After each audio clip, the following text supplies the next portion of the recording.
Well, it was a gut-wrenching loss for the Denver Broncos, and I even said this morning, can we please have a Bronco season where a field goal doesn't kick me in the gut? Welcome into the Orange Crest Podcast. Rachel Veal, Cody Roark. Oh my goodness. I'm still not over yesterday, Cody, and I feel like I've been talking about this for forever, and I don't know. I feel like I don't even know where to go from here, to be honest. It was a rough game. I mean, to lose the way that the Broncos did, it is a gut punch. I mean, even Pat Surtain in the locker room after the game called it gut-wrenching. You just had so many opportunities there to win that game. I mean, even going back and doing my film reviews on the offense, we even did one on the defense. But offensively, there's no reason that this team shouldn't have won Sunday's game. They just let so many opportunities slip through their fingertips, too many self-inflicted mistakes. It was just a culmination of that. It snowballed into one negative giant thing of just chaos and ugliness. And unfortunately, got the aftermath of a 1-1 start. It definitely still stings a little bit. 2 days later now on Tuesday, I'm sitting here thinking, okay, this really is just unfortunate. And unfortunately, honestly, the offense played really good up until Bo's interception. And then it just felt like that was the momentum changer going forward. The defense did not have a good day at all. And I really do wonder, is this Indianapolis Colts team, actually that good?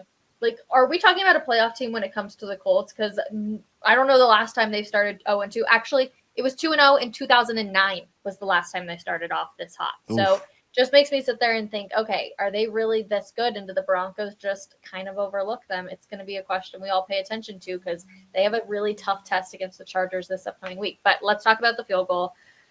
Oh, my goodness. Okay. Which one? The Lutz one or the Schrader one? We have to talk about the last second one because just the fact that you have a 60-yard field goal, okay? He misses it, and then you get a flag, which hardly ever gets called for this exact, penalty, which is the leverage penalty. And Sean Payton did say that you're allowed to push down on the center, whoever's tossing the ball back, the center, but you can't use it as leverage and push yourself up. And Sean Payton did say on Monday in his press conference with the media, essentially saying, this is on me, not on anybody else. What are your thoughts on that? Yeah, look, and I think just going back to simplifying things as well, by rule, yes, definition-wise, that was leverage. It was the right call by the officials. Unfortunate way, to have that kind of scenario here. But one thing that Sean said was my biggest regret was not just playing it simple. I mean, the one thing that you look at here, he said, that's a really aggressive designed extra point field goal block that we did. He said, usually those are for gimme plays, like those gimme chip shot field goals from 40 or 35 yards, something along those lines. He said a 60-yard one, we should just have a standard rush.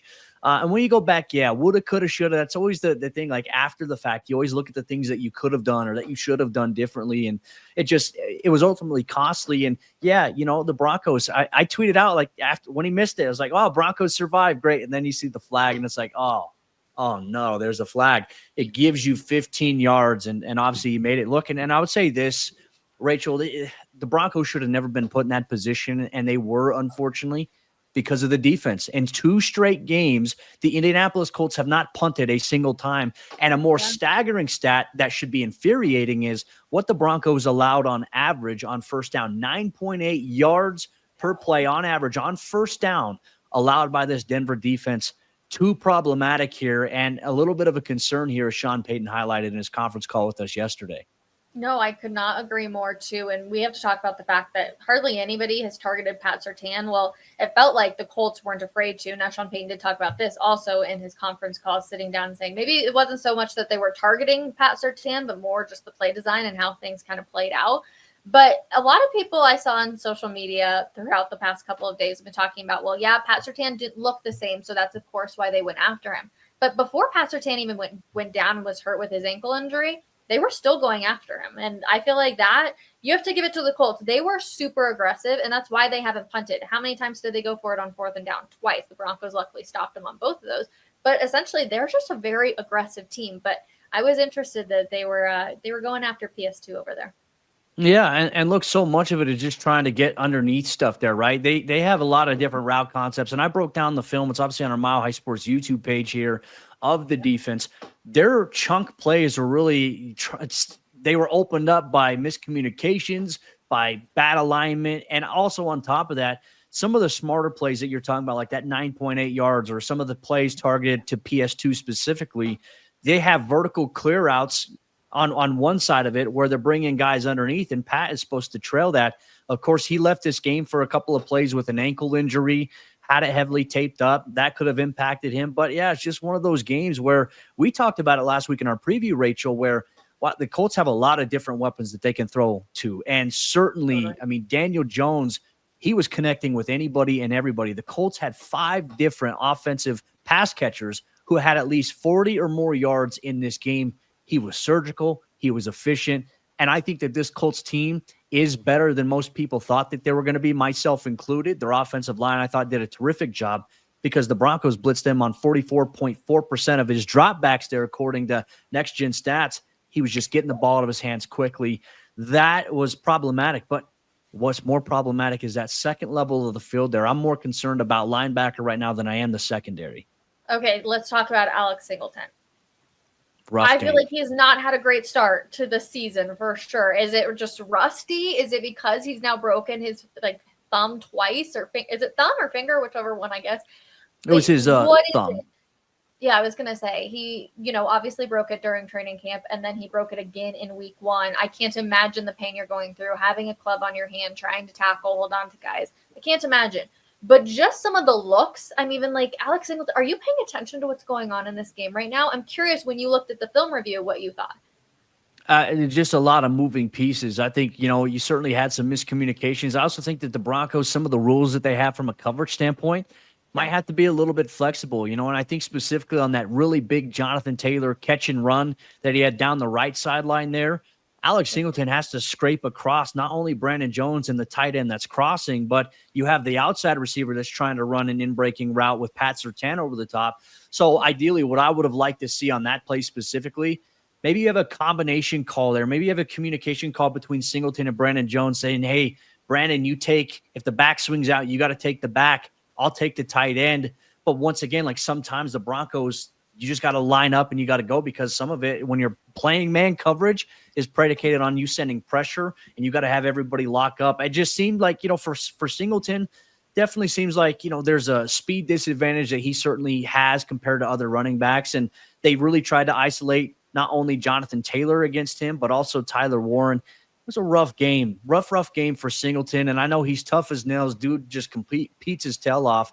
But there's some serious questions here right now at linebacker. And I think you have to maybe ask yourself the question, when Dre Greenlaw returns, do you maybe look at Justin Sternad and Dre Greenlaw? Because initially coming into training camp, Singleton wasn't going to be handed the starting job. There was competition between he, Drew Sanders, and Sternad. The injury to Greenlaw kind of changed everything.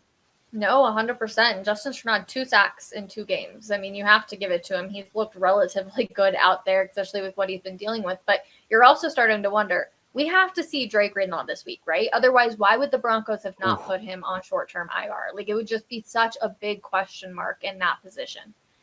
Yeah, and I talked about this in our Saturday preview too, because he was limited in Friday's practice. Do you ramp him up this week and make him limited all week and hold him out of this game so he can make his debut the next week on Monday Night Football against the Bengals, who are now going to be without Joe Burrow? I know that we'll talk about that, in a while here. Or do you get him through this week? If he responds well, do you throw him in against the Chargers, who, in my opinion, you're going to need him against a team like the Chargers with all the new pass-catching weapons that Justin Herbert simply has. And even the 3 different running backs that they're using there in L.A., to me, this is a great week to get Dre Greenlaw back. Will we see it, though? I don't know if we will, Rachel. I think maybe Denver might try to get him there. But if not, I think Cincy is going to be when we see him debut. Yeah, well, okay, we have to talk about Joe Burrow real quick because, on Monday it comes out that he's going to be out getting surgery. Did not expect that one bit. I'm sitting here, I'm like, okay, maybe 3 weeks. 3 months for Joe Burrow, as long as everything goes good. That's crazy for the Bengal fans. Yeah, and look, I think it changes the way, the Jaguars changed how they were playing the Bengals offense because Joe went out, and it ended up biting them in the rear end because Jake Browning in that system has proven he can ball. When Joe Burrow got hurt a couple of years ago, Jake Browning was making plays. He's doing a really good job here. But it's obviously a different Bengals team with Joey B versus without him being on the field. They are going to miss him, but I still think they're going to be a dangerous team offensively. Okay, so we have to talk about one big acquisition for the Broncos and the fact that we have not really seen him at all. Tight end Evan Ingram, the joker that we are supposed to be all talking about, hyping up. Where's the disconnect here with this offense and kind of the vision they painted for Evan Ingram?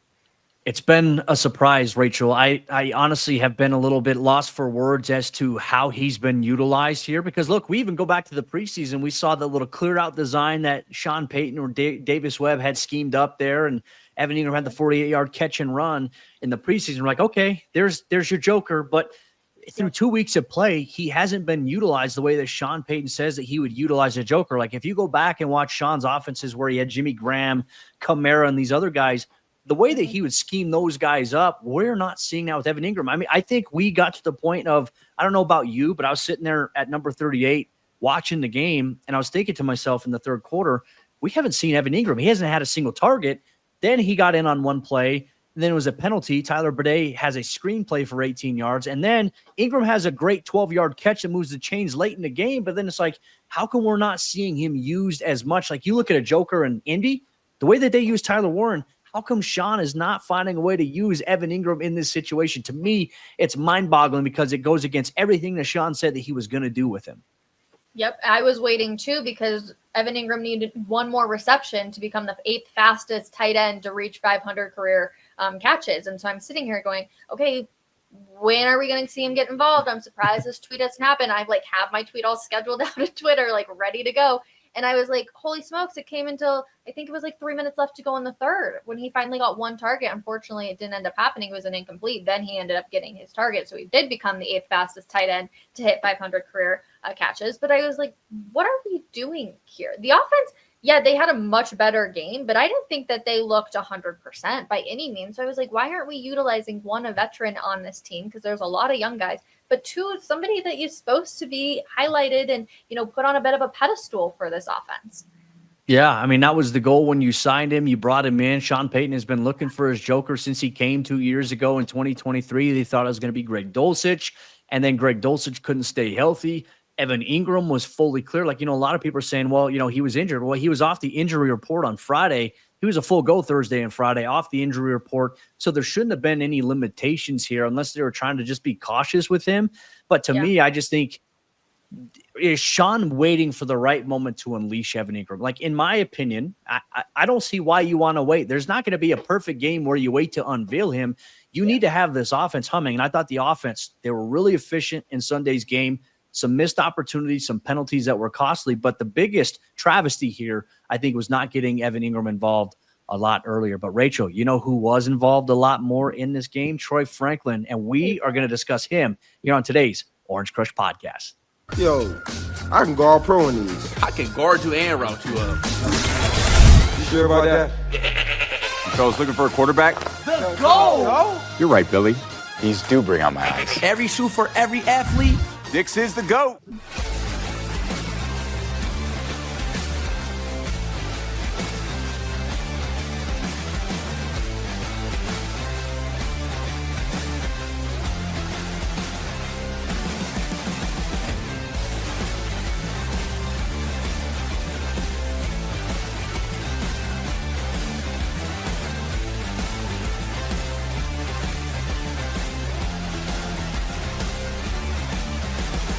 Did the Broncos find their wide receiver number 2 in Troy Franklin? It would be a bit of a shock, I feel like, to everybody, but that Bo to Troy Oregon connection is on a heater right now, and I am loving it, Cody. Yeah, I am too. It was everything that we saw from them when they were together at the U of O. We didn't see that last year in Bo and Troy's rookie season. And the way that Sean was using Troy as a rookie late down the stretch, it wasn't like how Bo and he were working together at Oregon. So it's nice to see that connection thriving. I think specifically there was the Troy Franklin drive. I know you referenced it on Twitter. I did as well. It's in our film breakdown that's up now on Mile High Sports YouTube page. But Troy, you just see that confidence level, with scramble drill going on right there. He gets behind the defender. Bo rolls back to his left and just tosses a dime. And last year, I think we were all asking ourselves the question, is that a pass that Troy would have hauled in last year's rookie? I don't know. I don't know if that would have been the case, but man, his focus has been incredible. What a game here for Troy Franklin. Rachel, I think the thing that stands out here, he saw 3 more snaps in this game than Cortland Sutton did. He had obviously 8 catches on 9 targets, 89 yards, and a touchdown. Troy Franklin's rise is officially here. Oh, it makes me so happy too. I've talked to him in the locker room, and I even mentioned it last week on our podcast. Just sitting there, and I was like, he knows that he's going to be a big part of this offense, but he also knows he goes back to his rookie year when there's not exactly a huge role for him. And so he's talked to Pat Bryant and all of those guys about just having to be patient. But you could just tell, I was like, this year is just going to be his cooker year. And I'm so excited for him. On that 42-yard catch, I was like, first of all, incredible throw by Bo. But I was so happy to just see Troy get that action over and over and over again. We've seen Sean rotate through guys a ton. And I love that he's actually feeding the guys that are hot because he was rolling. I mean, Troy escaped some tackles in there a few times. Like, he was just moving. And it was so good to finally see another guy besides Cortland Sutton really have a big game. Yeah, and Cortland in this game, he had 1 catch for 6 yards on 4 targets on an out route there. You obviously want to see Cortland, I think, heavily featured. But this is what I'm telling the fans. The teams are playing Cortland Sutton as they know he's the number 1 guy here for Bo. He's the easy button for this offense. So they are doing all that they can to at times bracket coverage him. If it's not with a corner and a safety, sometimes it's with the corner and an inside linebacker who they're dropping back there inside to spy because they love to get Cortland open on these drag routes, crossing routes across the middle of the field here to try to isolate different man coverage lineups. But it's tough when you have 2 guys that are trying to take that away. So that's why we're seeing a lot more Troy Franklin. We saw a little bit of Pat Bryant, which was nice. I will say one thing that I came away disappointed with in this game. Marvin Mims goes out and he catches a touchdown. He only sees 2 total targets. After his touchdown, we hardly saw him being thrown to or utilized offensively. That's got to change, I feel like, going forward. Oh, I'm totally with you for a lot of it. When we first saw Pat Bryant get involved too, I was like, okay, here we go. Pat Bryant's going to have a big game. Hardly saw anything else too. It's just, I don't know if you do this. I feel like I play this game with Sean Payton where I'm trying to figure it out for fantasy owners of like, who's a good guy? But I feel like I'm playing this mental game with Sean of like, okay, I love that you laugh with me because it's so true. It's like, okay, what would Sean be trying to play mind games with the defense about? Because one week it's like, okay, you probably know Cortland Sutton's going to get involved. And then it was like, oh, Cortland Sutton was involved too much last week. Now, again, of course, Bo had his targets to him and it just didn't fall through. But I feel like I'm constantly playing this mind game of like, what is Sean Payton going to do here to try and spice things up or trick the defense? I'm sure you get questions about it too, about who you should start in fantasy. And I always tell people, like, Rachel, I don't like fantasy football. I hate it. I think it's just like the biggest waste of time, in my opinion. Like, I used to play it and it used to consume me. So that's why I think it's a waste of time now. But I feel like once you're in the industry, you can't play it anymore. Like, I don't have enough mental, like, memory and space to be able to handle a fantasy football team. No, I can't. It's simply too much. But people ask me all the time, who should I start in fantasy? And my honest answer is, if you're looking to start anybody on the Broncos offense in fantasy, don't do it, because there is no consistent track record here with Sean Payton that says on a week-to-week basis, you could just put this guy in. Like, Evan Ingram would have been preseason, like before the season even began, I would have been like, okay, Evan Ingram probably would be the one guy I would probably maybe stash and maybe have as a flex play. Nobody on this offense right now I would feel comfortable with putting in. I mean, maybe the safest bet could be J.K. Dobbins, who loved what we saw from J.K. in this game. You know, he has the costly penalty, though, but I mean, that's just excitement. That's the emotion of the game. Yes, you got to be more in control there. But, man, J.K. looked really good in the run game yesterday. He did, and I can't believe after how bad the run game was last year that it's taken us almost 20 minutes to get into it for this game. Because you're right, I feel like we have finally seen like a bit of a resurgence when it comes to the run game, and JK does look good. I've kind of been a little on the edge of like, I'm not sure how I feel about JK Dobbins, but I feel like he really proved yesterday that he still can run. He's still got the movement. He can still do nice cuts. Like, overall, I was really impressed. But I did have a lot of people that were texting me, too, being like, where the heck is RJ? And, again, I feel like Sean Payton just kind of went with, okay, JK's looking good. Let's keep running the ball with him, and then we'll have to bring in RJ for a different game. Because, again, I feel like it's so much of that mind game again.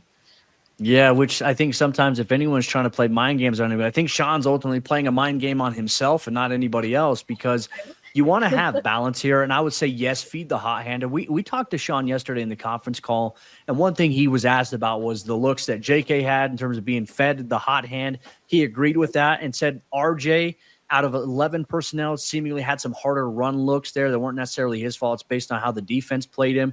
So he said by design, there was some of that. But I will say RJ was a little bit more involved, I think, on third down and some of the passing situations there. So he did have a nice catch and run, I think, late in that third quarter. That was very big here for the Broncos offensively. But they have to figure out just a solid ground to keep going, because Sean said their plan was to run the ball 3 straight times to open up the game to get a first down. He said, we got a first down on our first exact run. There was 18 yards.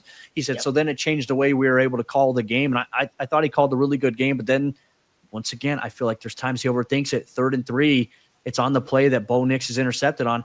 Why not run the ball if you don't get it? Rachel just kicked the field goal. Now you have a little bit more breathing room. And I think at that point, it would have made the score 31-26. Now the Colts aren't in a position where they can march downfield and kick a field goal. They have to score a touchdown, which Denver's defense, I will say, did a really good job for the most part in red zone defense and preventing touchdowns outside of all the explosive plays they gave up. No, I could not agree more. And it was one of those head scratchers where you were like, Sean, just play the safe game here, right? Like, let's not just try and spike up Bo's numbers or whatever you want it to be. Like, let's just play the safe game. Let's talk about Bo, though, because obviously a huge drastic improvement from week 1 to week 2 when it came to Bo Nix. Unfortunately, still had that one interception. And it really did just look like he kind of changed his hand movement just a little bit to try and avoid the ball getting swatted down, which ultimately, unfortunately, ended up in the interception. But in the first half of the game, we didn't see Bo use his feet at all, which I felt like was really good. He looked very controlled. He looked very poised, not like the defense was giving him too hard of a time. Then we saw him actually run, which I thought was the right move in the second half. I don't remember what it was. It was like 10, maybe even 15 yards. Like, 18 yards. It was clutch. But are we happy that we're not seeing Bo on the move as much? Because I do agree that it is probably coming down to the fact that he's just a little bit more controlled and poised back there.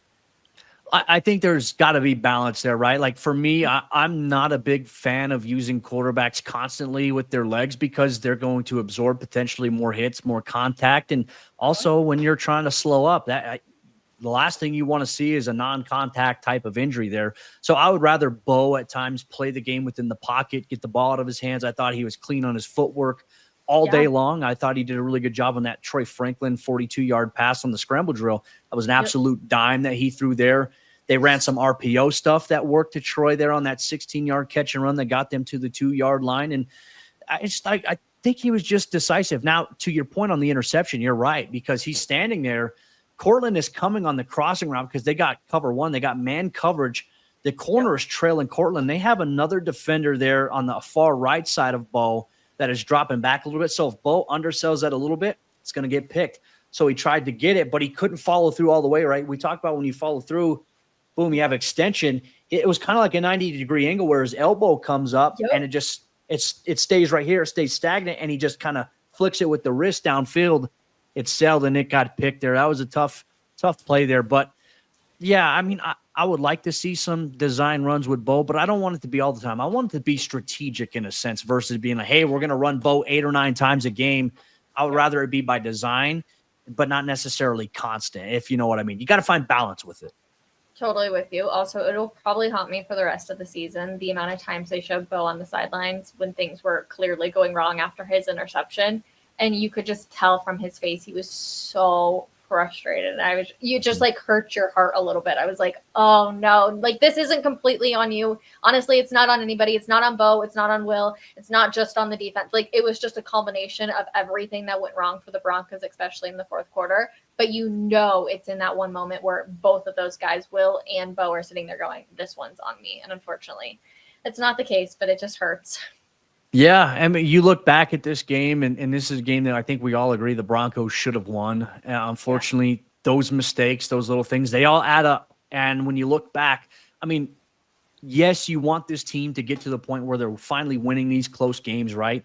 But it's week 2, and that's the one thing I try to remind fans. I don't know what your Twitter's been like. I'm at the point now, I think I'm just going to post and stop replying to a lot of things just because I can't handle just how negative and doom and gloom things get. Like, after yesterday's game, yes, I believe in the 24-hour rule, Rachel. Like, yes, be on the pity potty for 24 hours and then flush it, move on. But the season is not over after week 2, the way that I've seen so many people on Twitter saying, like, to me, it just gets a little frustrating. It's always just black and white thinking. It's never a gray area. They can never improve. they were really bad in week 2 defensively. That doesn't mean that they're going to be bad all season long. There's a lot of time to clean things up. I don't know what your mentions were like, but I had to like decompress and kind of take myself away from that now. I gave myself a migraine last night because or on Sunday, I was so frustrated with everything. It was start or sit Bo, which I'm like, okay, like you're just being super dramatic right now. Like Jared said, I'm a big Skitty fan, but like we're not sitting Bo. The amount of curse words that have come out recently in my mentions have been very interesting. I'm like, everybody pump the brakes a little bit, like get outside and get some fresh air. 2, I would much rather it happen in week 2 than week 16 when all of a sudden you're thinking about the playoffs and this game could possibly have an impact there. Like there's so much room to clean up things and look better on down the line when the schedule is going to get even tougher. But right now I kind of feel like we're all looking at the schedule like this could be a hard schedule just overall. So it'll be interesting. But Cody, it is always a pleasure getting to talk with you. I am loving this podcast thus far. I'm so glad you're doing like all of this tape preview stuff on Monday. It really helps us, I feel like, be able to dive a little bit deeper into what went wrong for the Broncos. And hopefully in the future, we're talking about all the things that are going right for the Denver Broncos. That is the hope here. And look, Broncos country, we appreciate you for rocking with us here on Orange Crush. Make sure you send Rachel and I your mailbag questions. You can comment it on the show here. We'll put a tweet out for all of you. Send in your mailbag questions. We're going to answer that on Thursday's Orange Crush podcast here on Mile High Sports.